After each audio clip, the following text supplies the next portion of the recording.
आप पूछते हैं कि क्यों बिना सेक्स के जीवन अधूरा है। मैं कहता हूं सवाल गलत है। सवाल यह नहीं है कि जीवन अधूरा क्यों है, सवाल यह है कि तुमने अपने जीवन को अधूरा क्यों बना रखा है। तुमने अपने सबसे स्वाभाविक, सबसे जीवंत, सबसे रचनात्मक ऊर्जा को दबा दिया है।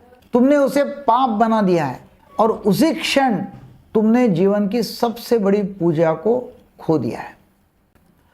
सोचो, जीवन की शुरुआत कहाँ से होती है? एक बीज से। और वही बीज कैसे बनता है? दो ऊर्जाओं के मिलन से।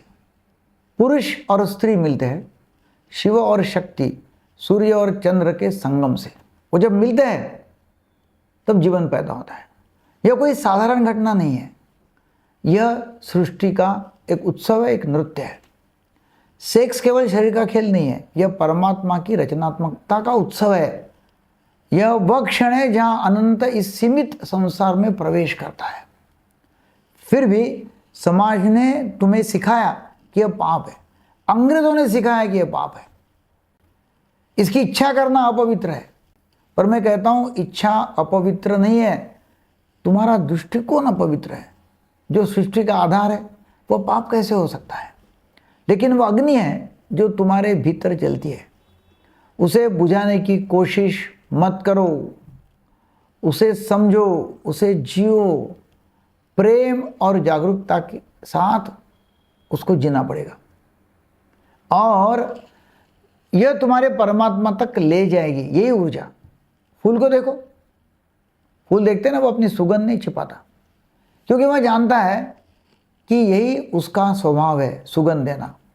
सेक्स भी तुम्हारा स्वभाव है, उसे छुपाओ मत, दबाओ मत, क्योंकि जब तुम अपने स्वभाव को स्वीकार करते हो तभी तुम अपने भीतर के सत्य को जान पाते हो।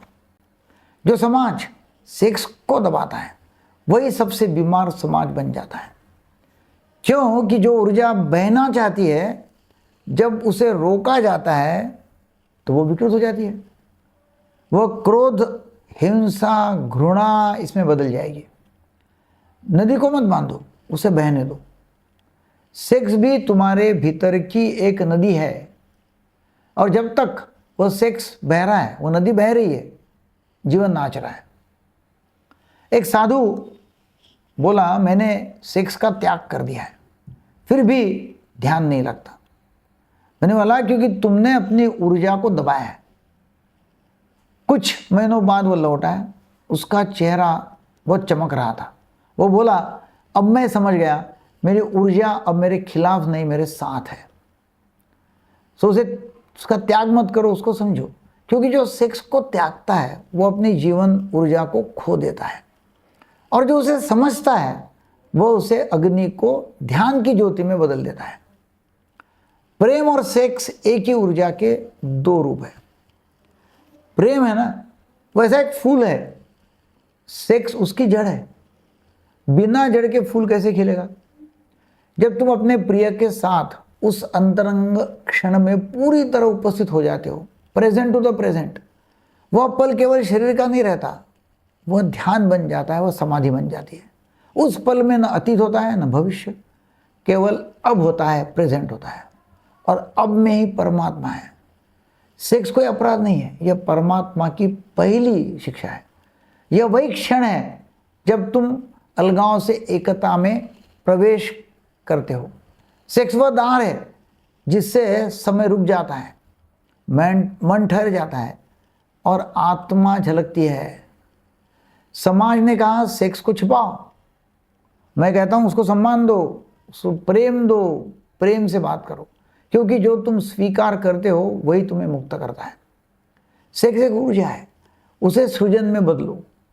कला में, संगीत में, नृत्य में, ध्यान में, जहां भी बदल सकते हो वहां बदल दो, क्योंकि यही वह एक ऊर्जा है जो तुम्हें मतलब जीवंत बना देती है और जो तुम्हें परमात्मा से जोड़ देती है। एक नर्तकी थी, उसने बताया कि जब मैं नाचती हूँ मुझे परमात्मा का अनुभव होता है। मैंने कहा वह नृत्य ही तेरा ध्यान है, वही तेरा सेक्स है, क्योंकि यही ऊर्जा है जो तुम्हें जीवित रखती है, जीवंत बनाती है। तो सेक्स पाप नहीं है, यह जीवन की पहली प्रार्थना है। यह शरीर और आत्मा के बीच का एक पुल है। इसे दबाओ मत, इसे जियो। जब तुम इसे प्रेम और जागरूकता से जीते हो तो यही ऊर्जा तुम्हें शरीर से आत्मा तक और आत्मा से परमात्मा तक ले जाती है। जीवन एक नृत्य है। सेक्स उस नृत्य की पहली ताल है। उसका स्वीकार करो, उसे गले लगाओ, उसको अपनाओ, उसको देखो और तुम्हारा जीवन फिर एक उत्सव बन जाएगा। वीडियो आपको अच्छा लगा तो जो लोगों को शेयर करो, सब्सक्राइब करो, लाइक करो। जो सेक्स के बारे में बहुत अपराधी बोध की भावना रखते हैं ना, उनके लिए वीडियो बहुत काम आ जाएगा। Thank you very much.